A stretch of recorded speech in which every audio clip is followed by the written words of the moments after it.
گونج گونج اٹھے ہیں نغمات رضا سے بوستا، کیوں نہ ہو کس پھول کی مدحت میں وامل قار ہے، کیوں نہ ہو کس پھول کی مدحت میں وامل قار ہے۔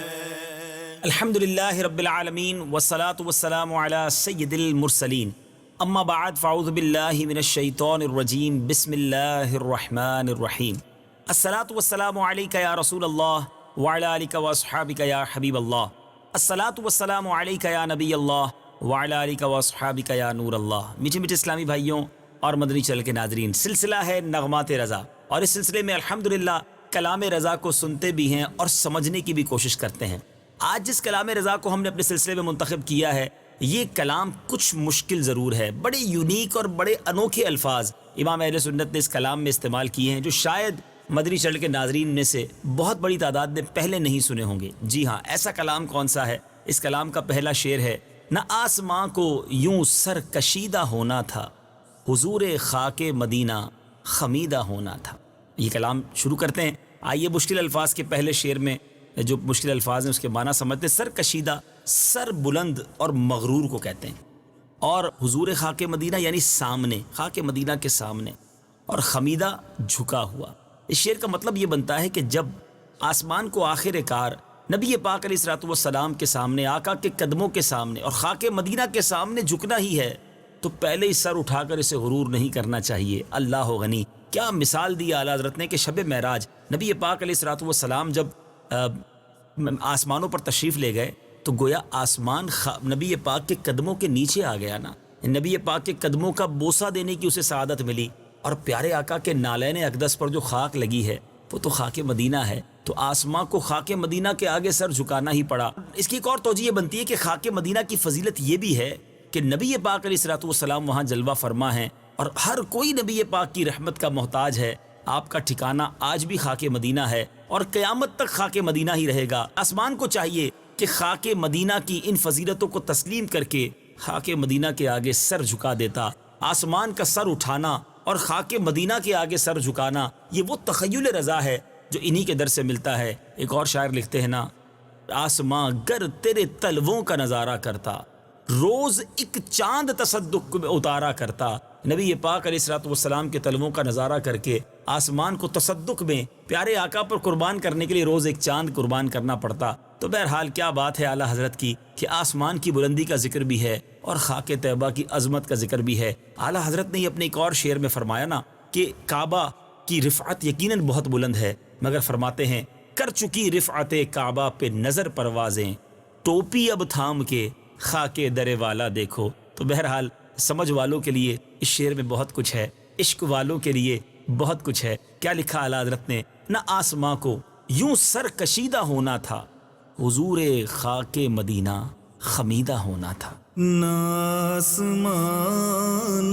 کو یوں سر کشیدہ ہونا تھا، نہ آسمان کو یوں سر کشیدہ ہونا تھا، نہ آسمان کو یوں سر کشیدہ ہونا تھا، نہ آسمان کو یوں سر کشیدہ ہونا تھا، حضور خاک مدینہ خمیدہ ہونا تھا، حضور خاک مدینہ خمیدہ ہونا تھا۔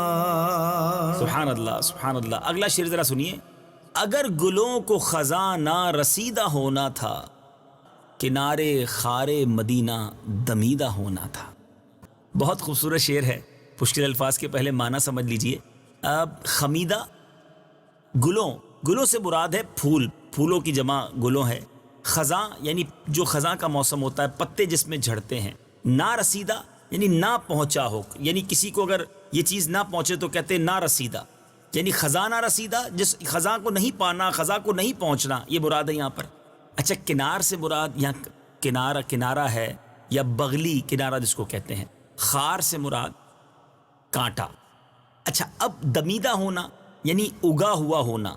اب بہت خوبصورت اس شعر کا مطلب بنتا ہے کہ اے پھولوں، اگر تمہیں خزاں کا اتنا ہی خوف ہے کہ خزاں کہیں نہ لگ جائے، میرے خوبصورتی کی اور میری رعنائی کہیں چلی نہ جائے، کیونکہ خزاں میں پھول بھی مرجھا جاتے ہیں، تو ایسے کرتے نا کہ خاک مدینہ میں اگتے، خاک مدینہ میں بھی خار طیبہ کے پاس، کنارے خار مدینہ یعنی مدینہ پاک کے کانٹوں کے قریب اگر پھول تم اگ جاتے نا تو اس خاک کی برکت بھی ملتی، مدینے کے کانٹے کی برکت بھی ملتی، ہمیشہ کے لیے تر و تازہ ہو جاتے، کہ وہاں کے پھول جو ہیں وہ مرجھائے نہیں جاتے۔ اگر بظاہر طور پر مدینے کے پھول مرجھا بھی جائیں پھر بھی ان میں وہ کیف و سرور ہے، پھر بھی ان میں وہ برکتیں ہیں۔ سبحان اللہ۔ اعلیٰ حضرت امام اہل سنت ایک اور جگہ لکھتے ہیں نا، پھول کیا دیکھوں میری آنکھوں میں، دشت طیبہ کے خار پھلتے ہیں۔ اب مولانا حسن رضا خان صاحب ایک شعر میں لکھتے ہیں نا، خارے صحرائے نبی پاؤں سے کیا کام تجھے، آ میری جان میرے دل میں ہے رستہ تیرا۔ تو مدینے کے کانٹوں کا یہ عالم ہے۔ امیر اہل سنت نے اپنے کلام میں لکھا نا،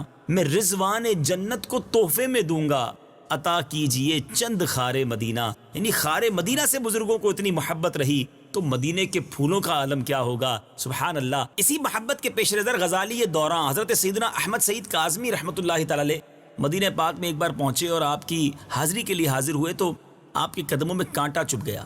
سخت تکلیف کے باوجود آپ نے وہ کانٹا نہ نکالا بلکہ خود ہی نکل گیا۔ تو یہ عشاق کے انداز ہوا کرتے ہیں، یہ زخم طیبہ کا یہ سب کو نہیں ملتا، کوشش نہ کرے کوئی اس زخم کو سینے کی۔ تو کیا خوبصورت بات اعلیٰ حضرت پھولوں سے کہہ رہے ہیں کہ اے پھولوں، اگر خزاں کا اتنا ہی ڈر ہے تو ایسا کرتے نا کہ مدینے کی خاک میں وہیں اگ جاتے اور کسی خار مدینہ کانٹائے مدینہ کے پاس اگتے تو ہمیشہ کے لیے تر و تازہ رہتے۔ کیا بات ہے۔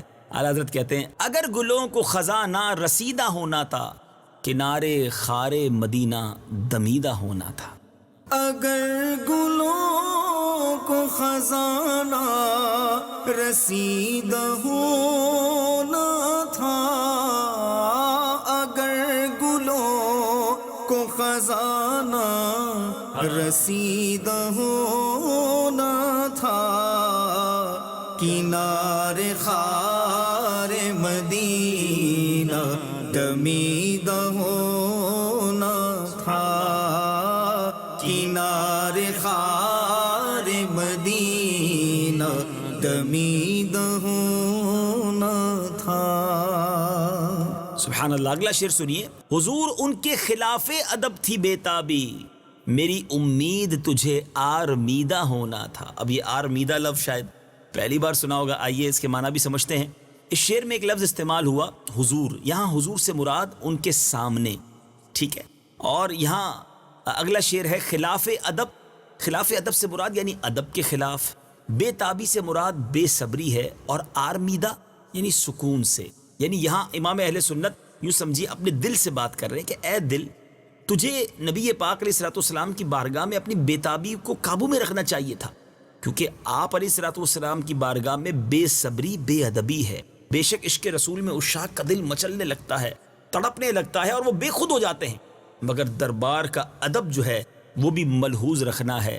اعلیٰ حضرت ایک اور جگہ لکھتے ہیں نا، پیش نظر وہ نو بہار، سجدے کو دل ہے بے قرار، روکیے سر کو روکیے، ہاں یہی امتحان ہے۔ وہاں بہت ساری خواہشات جنم لیتی ہیں دل میں، شریعت کے احکام بھی ملحوظ رکھنے ہیں، ادب کا انداز بھی ملحوظ رکھنا ہے۔ اعلیٰ حضرت نے ایک اور جگہ بڑی پیاری بات سمجھائی کہ خوف ہے سما خراشی یہ سگے طیبہ کا، ورنہ کیا یاد نہیں نہ لاؤ افغاں ہم کو۔ ہمیں بھی بڑی بڑی آواز میں رونا آتا ہے، مگر خوف یہ ہے کہ مدینے کے جو کتے ہیں، سگان مدینہ جو ہیں، ان کی نیند میں آرام میں خلل نہ آ جائے۔ اللہ غنی، یہ انداز اعلیٰ حضرت ہمیں سکھاتے ہیں، تو فرماتے ہیں کہ دیکھو نبی پاک کے دربار میں جا رہے ہو، وہ دلوں کے حالات کو بھی جانتے ہیں، وہاں ادب کو ملحوظ رکھنا، بے تابی اور بے صبری مت دکھانا۔ کیا فرماتے ہیں، حضور ان کے خلاف ادب تھی بے تابی، حضور ان کے خلاف ادب تھی بے تابی، میری امید تجھے آرمیدہ ہونا تھا۔ حضور ان کے خلاف ادب تھی بے تابی، کہ خلاف ادب تھی بے تابی میری امید تجھے آرمیدہ ہونا تھا میری امید تجھے آرمیدہ ہونا تھا۔ سبحان اللہ سبحان اللہ۔ اگلے شعر کی طرف چلتے ہیں۔ نظارہ خاک مدینہ کا اور تیری آنکھ نہ اس قدر بھی کمر شوق دیدہ ہونا تھا۔ اعلیٰ حضرت بھی کمال کرتے ہیں، چاند سے بات کرتے ہیں، سورج سے بات کرتے ہیں، آسمان کو گویا پکارتے ہیں۔ اب یہاں کمر کی آنکھ کی بات ہو رہی ہے، کمال کا شعر کہا اعلیٰ حضرت نے۔ مشکل الفاظ کے پہلے کچھ معنی سمجھ لیجئے۔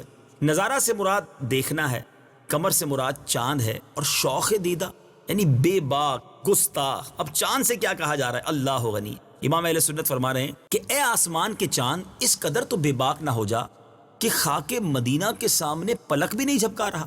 کہتے ہیں نا کوئی ٹکٹکی باندھ کے دیکھے تو لوگ کہتے ہیں کیسی گستاخ نظر ہے اس کی، اتنی بے باکی کہ پلک بھی نہیں جھپکا رہا۔ اللہ غنی، چاند چونکہ خاک مدینہ کو دیکھتا ہے، اللہ فرماتے اے چاند ایسی بھی بے باکی نہیں ہونی چاہیے تیری نظروں میں، خاک مدینہ کو ایسا گھور کر دیکھ رہا ہے، بغیر پلک جھپکائے چل رہا ہے۔ اللہ اللہ۔ اب فرماتے نگاہیں نیچی رکھ، کیونکہ یہ آسمان ہدایت کے آفتاب نبوت کی دھرتی کی خاک ہے، یہ نبی پاک علیہ الصلوۃ والسلام کے قدموں سے لگنے والی خاک ہے۔ اعلیٰ حضرت امام اہل سنت نے ہی اس ایک پورا کلام ہی خاک مدینہ اور خاک کے بارے میں لکھا نا۔ ہم خاک ہیں اور خاک ہی ماوا ہے ہمارا، خاکی تو وہ آدم جد اعلیٰ ہے ہمارا، ہم خاک اڑائیں گے جو وہ خاک نہ پائی، آباد رضا جس پہ مدینہ ہے ہمارا۔ تو چاند کے وہ سمجھایا جا رہا ہے کہ اے چاند تیرا مرتبہ یقیناً تو بڑا روشن ہے، تیری خوبصورتی کے بھی چرچے ہیں، مگر جب خاک مدینہ کی بات آئے گی تو اب تیرا کوئی مقام نہیں ہے، کیونکہ اس خاک کو نبی پاک سے قرب حاصل ہے، نبی پاک سے پیروں سے لگی ہوئی خاک ہے۔ ایک اور جگہ اعلیٰ حضرت لکھتے ہیں نا، ذرے جھڑ کر تیری پیزاروں کے تاج سر بنتے ہیں سیاروں کے۔ چاند تو ایک سیارہ ہے، نبی پاک کے مبارک نالین سے جھڑنے والی جو خاک ہے اس کا ایک ایک ذرہ سیاروں کے تاج بن جاتے ہیں، سر کے تاج بن جاتے ہیں۔ یہ کمال آپ کو اعلیٰ حضرت کے کلام میں ہی ملتا ہے کہ اب چاند سے بات ہو رہی ہے اور فرمایا نظارہ خاک مدینہ کا اور تیری آنکھ، نظارہ خاک مدینہ کا اور تیری آنکھ نہ اس قدر بھی کمر شوق دیدہ ہونا تھا۔ نظارہ خاک مدینہ کا اور تیری آنکھ نہ اس قدر بھی قمر شوق دیدہ ہونا تھا، نہ اس قدر بھی قمر شوق دیدہ ہونا تھا۔ میٹھے میٹھے اسلامی بھائیو، اب چلتے ہیں اگلے شعر کی طرف۔ کیا کمال کی بات کرتے ہیں اعلیٰ حضرت۔ کنارے خاک مدینہ میں راحتیں ملتی، دل حزیں تجھے اشک چکیدہ ہونا تھا۔ مشکل لفظ ہے، سمجھتے ہیں انشاءاللہ۔ سبحان اللہ، اسی لیے تو نغمات رضا سلسلہ لے کر آئے ہیں۔ یہاں راحتیں سے مراد سکھ اور چین ہے، دل حزیں سے مراد پریشان دل ہے، اور اشک چکیدہ یعنی ٹپکا ہوا آنسو۔ اللہ غنی، بڑی گہری بات ہے۔ اعلیٰ حضرت امام اہل سنت لکھتے ہیں کہ اے پریشان دل، رونا تو تیری قسمت میں لکھا ہے، اور خاک مدینہ وہ جگہ ہے کہ جہاں سے بڑوں بڑوں کے دلوں کے حالات بدل جاتے ہیں، پریشانیاں دور ہو جاتی ہیں۔ ایک اور جگہ شاعر لکھتے ہیں نا کہ نہ ہو آرام جس بیمار کو سارے زمانے سے، اٹھا لے جائے تھوڑی خاک ان کے آستانے سے۔ تو وہ خاک مدینہ ہے، وہاں سب کے بس بگڑے بن جاتی ہے۔ اس خاک مدینہ کو نبی پاک نے شفا بھی فرمایا، غبار مدینہ میں شفا فرمایا۔ تو فرماتے ہیں کہ اے مضطر دل، اتنا روتا ہے، اتنا پریشان رہتا ہے، تو دل ہی نہ ہوتا بلکہ آنکھ سے ٹپکا ہوا ایک آنسو بن جاتا، اور یاد رسول میں میری آنکھوں سے ٹپکتا اور مدینے کی خاک کی نظر ہو جاتا تو تجھے آرام مل جاتا ہے۔ اے دل، تیرا رونا کا حل یہ ہے، تیری پریشانی کا حل یہ ہے کہ تو ایک آنسو بن کر نبی پاک کے قدموں میں قربان ہو جاتا، خاک مدینہ سے مل جاتا، اشک چکیدہ ہو جاتا، تو تیرا مسئلہ حل ہو جانا تھا۔ کیا تخیل ہے اعلیٰ حضرت۔ امام اہل سنت لکھتے ہیں کہ کنارے خاک مدینہ میں راحتیں ملتی، دل حزیں تجھے اشک چکیدہ ہونا تھا۔ کنارے خاک مدینہ میں راحتیں ملتی، کنارے خاک مدینہ میں راحتیں ملتی، دل حزین تجھے اشک شکیدہ ہونا تھا۔ اگلے شعر کی طرف چلتے ہیں، اور کمال کی بات کی ہے اعلیٰ حضرت نے، یہ کیسے کھلتا کہ ان کے سوا شفیع نہیں، عبس نہ اوروں کے آگے تپیدہ ہونا تھا۔ اللہ غنی، کمال بات ہے۔ ذرا پہلے مشکل الفاظ کے معنی سمجھ لیں کہ شفیع سے مراد کیا ہے؟ سفارش کرنے والا، شفاعت کرنے والا۔ سوا سے مراد علاوہ، عبس فضول کو کہتے ہیں، بے فائدہ کو کہتے ہیں، اور تپیدہ سے مراد پریشان ہونا، تڑپا ہوا ہونا۔ اعلیٰ حضرت امام رسولت نے بڑی گہری بات کی ہے، میدان محشر کا گویا نقشہ کھینچا ہے کہ کاش کہ بروز قیامت ابتدا ہی میں پتہ چل جاتا کہ ہمارے آقا علیہ الصلوۃ والسلام کے سوا کوئی شفیع نہیں، شفاعت کرنے کے لیے کوئی اور تیار ہی نہیں ہوگا، تو ہر نبی کی بارگاہ میں جا کر ہمیں حیران اور پریشان نہ ہونا پڑتا، ڈائریکٹ نبی پاک کے دربار میں چلے جاتے۔ لیکن عجیب بات ہے، اعلیٰ حضرت فرماتے ہیں کہ اس میں بڑی حکمتیں ہیں۔ وہ لوگ جو اللہ کے سوا کسی کی مدد کے قائل نہیں ہیں، وہ بھی بروز محشر اللہ کی بارگاہ کو چھوڑ کر سارے نبیوں کے پاس جائیں گے، سب نبیوں سے مدد مانگیں گے، اور انبیاء کہیں گے اذهبوا الی غیری، دنیا میں تو رب عالم الغیب ہے، اللہ تبارک و تعالی غیب الغیب ہے، پھر بھی لوگ کہتے ہیں کہ نہیں جناب، اللہ کے سوا کسی سے مدد نہیں مانگنی چاہیے، وہاں تو خود رب کا جلوہ موجود ہوگا، اس کے ہوتے ہوئے دوسرے انبیاء کے پاس جائیں گے۔ اعلیٰ حضرت فرماتے ہیں اس میں بڑی حکمتیں ہیں، یہ جناب یہ سب کچھ کیوں کروایا جائے گا؟ شاعر لکھتے ہیں نا، فقط اتنا سبب ہے انعقاد بزم محشر کا کہ ان کی شان محبوبی دکھائی جانے والی ہے، کہیں گے اور نبی اذهبوا الی غیری، میرے حضور کے لب پر انا لہا ہوگا، نبی پاک کی اس دن چلنی ہے، ساری دنیا کو دیکھنا ہے، یہ ایسے ہی نہیں گمایا گیا، اس کے پیچھے بھی رب کی بہت ساری حکمتیں ہیں۔ ایک اور کلام میں اعلیٰ حضرت لکھتے ہیں، خلیل و نجی مسیح و صفی سبھی سے کہیں بھی بنی یہ بے خبری کہ خلق پھری کہاں سے کہاں تمہارے لیے۔ یہ سب کروانے کی بھی حکمتیں ہیں تاکہ سارے محشر کو پتہ چل جائے کہ محشر کے دن کون شافع روز محشر ہیں، کون شفاعت کرنے والے ہیں۔ تو اعلیٰ حضرت اسی دن کی یاد بتا رہے ہیں کہ یہ سب فضول نہیں ہے، عبث نہیں ہے، یہ کیسے کھلتا کہ ان کے سوا شفیع نہیں، عبث نہ اوروں کے آگے تپیدہ ہونا تھا۔ یہ کیسے کھلتا کہ ان کے سوا شفیع نہیں، یہ کیسے کھلتا کہ ان کے سوا شفیع نہیں، عبث نہ اوروں کے آگے تپیدہ ہونا تھا، عبث نہ اوروں کے آگے تپیدہ ہونا تھا۔ اللہ اللہ اللہ۔ اب اگلا شعر سنیے، اعلیٰ حضرت فرماتے ہیں، ہلال کیسے نہ بنتا، ہلال کیسے نہ بنتا کہ ماہ کامل کو سلام ابروئے شہ میں خمیدہ ہونا تھا۔ امیزنگ، کمال کیا اعلیٰ حضرت نے۔ اب ذرا پہلے اس کے مشکل الفاظ سمجھیے۔ اب یہاں ماہ کامل 14ویں کا چاند، اچھا ہلال کہتے ہیں پہلی رات کا چاند جو کمان کی مانند ہوتا ہے، اچھا ابروئیں یہ بھووں کی طرف اشارہ ہے، اور خمیدہ ہونا تھا یعنی جھکنا، خمیدہ کہتے ہیں جھکنے کو۔ اللہ کیا تخیل ہے اعلیٰ حضرت کا۔ فرماتے ہیں یہ جو ماہ کامل ہے 14ویں کا چاند بڑا خوبصورت ہے، کیوں پہلے جب رات آتی ہے یا آخری رات آتی ہے تو بالکل یہ ہلال کی مانند بن جاتا ہے، اتنا پتلا کیوں ہو جاتا ہے؟ فرماتے ہیں کہ اس کو بھی نبی پاک کے مبارک ابروؤں کے آگے سر جھکا کر سلامی دینی ہوتی ہے۔ امام مالک رحمۃ اللہ تعالی علیہ کے بارے میں آتا ہے، جب نبی پاک علیہ الصلوۃ والسلام کا ذکر ہوتا وہ سر جھکا لیتے، ادب کے عالم میں اپنے سروں کو جھکا لیا کرتے۔ تو فرماتے چاند کو بھی جھک کر سلامی دینی ہے، نبی پاک علیہ الصلوۃ والسلام کی مقدس ابروؤں کو سلامی پیش کرتا ہے۔ سبحان اللہ۔ اعلیٰ حضرت امام اہل سنت بھی کمال کرتے ہیں، کہیں تو ہلال کو ابروئے پاک کی یوں سمجھیے سلامی کے لیے پیش کرتے ہوئے نظر آتے ہیں، اور کہیں اسی ہلال کو، اب دیکھیں اسی ہلال کو اگر ایک اور انداز سے دیکھیں تو یہ کاسا بھی لگتا ہے، پیالہ بھی لگتا ہے نا، اس طرح ہوتا ہے نا۔ حضرت فرماتے ہیں پہلی رات کے چاند، مہینہ شروع ہو گیا ہے نا، پورے مہینے کی خیرات لینی ہے تو آجا نبی پاک کے در سے پورے مہینے کی خیرات لے جا۔ اب یہ بات کون سے شعر میں لکھی؟ فرماتے ہیں بھیک لے سرکار سے، لا جلد کاسا نور کا، ماہ نو طیبہ میں بٹتا ہے مہینہ نور کا۔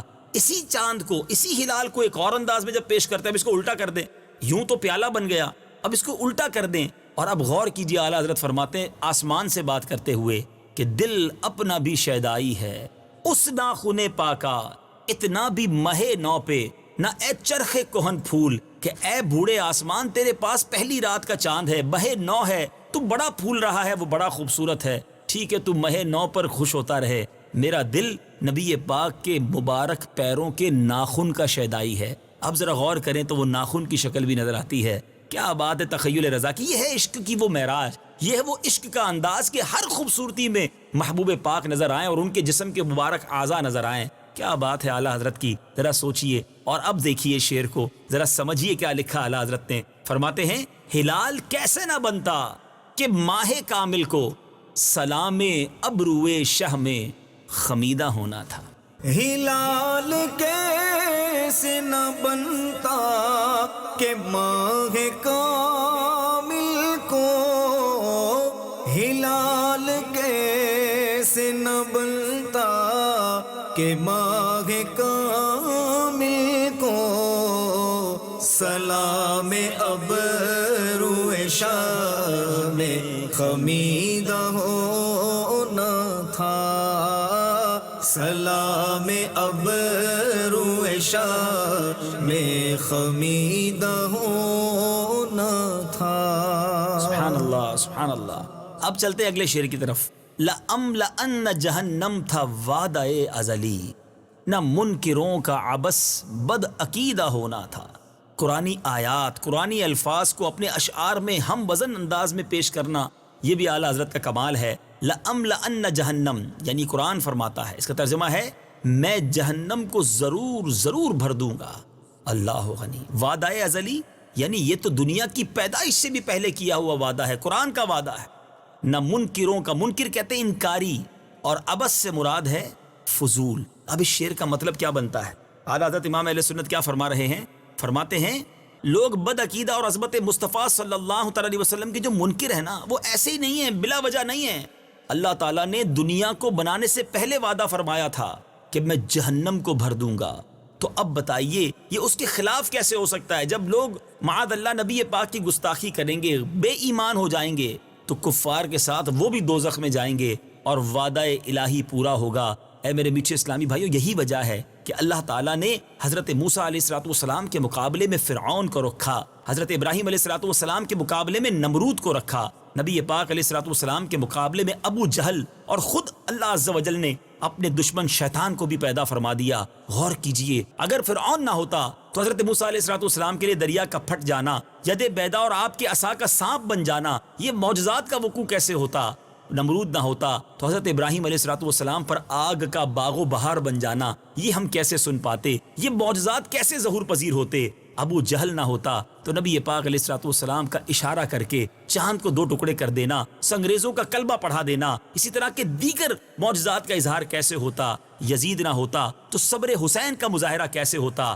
اسی معنی میں یہ کہا جاتا ہے کہ کافروں کا وجود، بے دینوں کا وجود بھی مسلمانوں کے لیے ایک نعمت ہے کہ وہ جب مسلمان ان کے ساتھ جہاد کرتے ہیں تو مرنے والا شہید ہوتا ہے، مارنے والا غازی ہوتا ہے. اگر یہ نہ ہوتے تو مسلمانوں میں نہ کوئی شہید ہوتا نہ غازی ہوتا. المختصر خدا نے کوئی چیز بیکار نہیں بنائی. اسی اصول کے پیش نظر اعلیٰ حضرت نے کمال کی بات لکھی ہے، لَأَمْلَأَنَّ جَهَنَّمْ تھا وعدہ ازلی، نہ منکروں کا عبث بد عقیدہ ہونا تھا.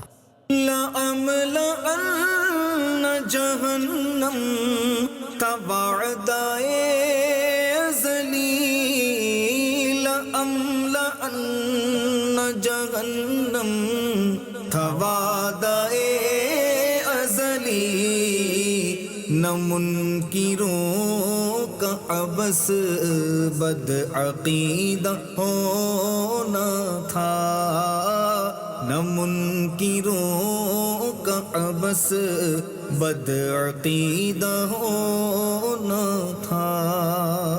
اگلے شعر کی طرف چلتے ہیں مدنی چینل کے ناظرین. میرے کریم گناہ زہر ہے مگر آخر کوئی تو شہد شفاعت چشیدہ ہونا تھا. اللہ اللہ. اعلیٰ حضرت اس شعر میں کیا فرما رہے ہیں؟ پہلے تو ہم اس کی کچھ مشکل معنی کو سمجھتے ہیں. میرے حبیب یعنی نبی پاک علیہ السلام سے عرض کی جا رہی ہے، سرکار علیہ السلام کی طرف اشارہ ہے. گناہ کو کہتے ہیں ایسیاں کو کہتے ہیں. زہر سے مراد جس کو کھانے سے موت واقع ہو جائے. اور چشیدہ چخا ہوا ہونا. شفاعت چشیدہ جس کو شفاعت ہو جائے, جس کی شفاعت سے نصیب ہو جائے. اس شعر کا مطلب یہ بنتا ہے کہ اے میرے آقا علیہ الصلوۃ والسلام, اگرچہ گناہ زہر ہے لیکن آپ کی ذات پاک تو شفاعت کا تریاق رکھتی ہے. آپ کے مضبوط سہارے کی آس پر ہم زہر پی رہے ہیں. آخر آپ نے شفاعت کا تریاق کسی کو تو دینا ہے, لہٰذا ہم اس کے زیادہ حقدار ہیں کہ آپ اپنی شفاعت کا شہد پلا کر ہمیں گناہوں کے زہر سے نجات دلائیں. اللہ غنی, نبی پاک نے خود ہی تو فرمایا شفاعتی لأہل الکبائر من امتی, میری شفاعت امت کے بڑے بڑے گناہ گاروں کے لیے ہے. اعلیٰ حضرت نے ایک اور جگہ اسی شفاعت مصطفیٰ پر اپنے آپ کو ڈھارس بندھاتے ہوئے لکھا نا, کیا ہی ذوق افزا شفاعت ہے تمہاری واہ واہ, قرض لیتی ہے گناہ پرہیزگاری واہ واہ. ایک اور جگہ اعلیٰ حضرت نبی پاک کی ان مبارک صداؤں کو یاد کر کے کہتے ہیں, رضا پل سے اب وجد کرتے گزریے کہ ہے رب سلم صدائے محمد. نبی پاک وہاں ہوں گے تو انشاءاللہ ضرور شفاعت ہوگی اور غلامان مصطفیٰ کی بخشش ہوگی. ایک اور شاعر لکھتے ہیں نا, دوزخ میں میں تو کیا میرا سایہ نہ جائے گا, دوزخ میں میں تو کیا میرا سایہ نہ جائے گا, کیونکہ رسول پاک سے دیکھا نہ جائے گا. اعلیٰ حضرت نے شعر میں کیا لکھا, ذرا غور سے سنیے. میرے کریم گناہ زہر ہے مگر آخر کوئی تو شہد شفاعت چشیدہ ہونا تھا. میرے کریم گناہ زہر ہے مگر آخر, میرے کریم گناہ زہر ہے مگر آخر, کوئی تو شہد شفاعت چشیدہ ہونا تھا, کوئی تو شہد شفاعت چشیدہ ہونا تھا. سبحان اللہ سبحان اللہ. اب وقت ہوا ہے اتنے کلام کا. امام اہل سنت مکتے میں کیا لکھتے ہیں, رضا جو دل کو بنانا تھا جلوہ گاہ حبیب, رضا جو دل کو بنانا تھا جلوہ گاہ حبیب, تو پیارے قید خودی سے رہیدہ ہونا تھا. اب ذرا اس شعر میں مشکل الفاظ کے پہلے معنی سمجھ لیتے ہیں. قید خودی سے مراد کیا ہے, نفس کی قید.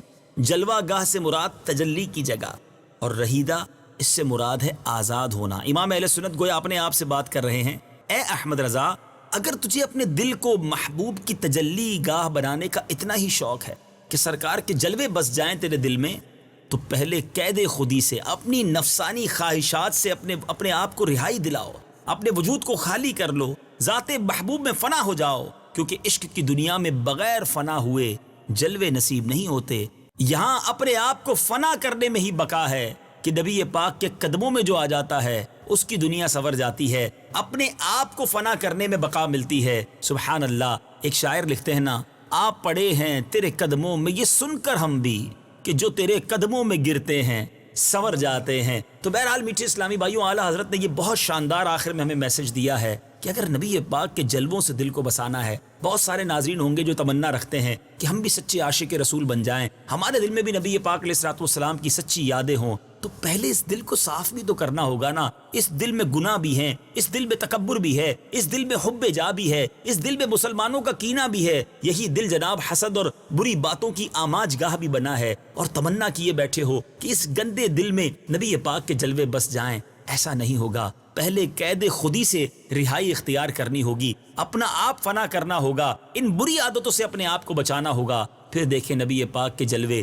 کیسے دل میں جگہ بناتے ہیں. ایک اور جگہ برادر اعلیٰ حضرت لکھتے ہیں نا, رہیں ان کے جلوے بسیں ان کے جلوے میرا دل بنے یادگار مدینہ. تو اگر آپ بھی چاہتے ہیں اپنے دل کو یادگار مدینہ بنانا, تو اعلیٰ حضرت کے اس پیغام کو غور سے سنیے کہ ہمیں اپنے دل کو ان تمام بری باتوں سے پاک کرنا ہوگا. دل پاک ہو گیا, پھر دیکھیں نبی پاک کے کیسے جلوے بس جاتے ہیں. مفتی اعظم مصطفیٰ رضا خان صاحب نوری لکھتے ہیں نا, آباد سے فرما ویراں ہے دل نوری جلوے تیرے بس جائیں آباد ہو ویرانہ.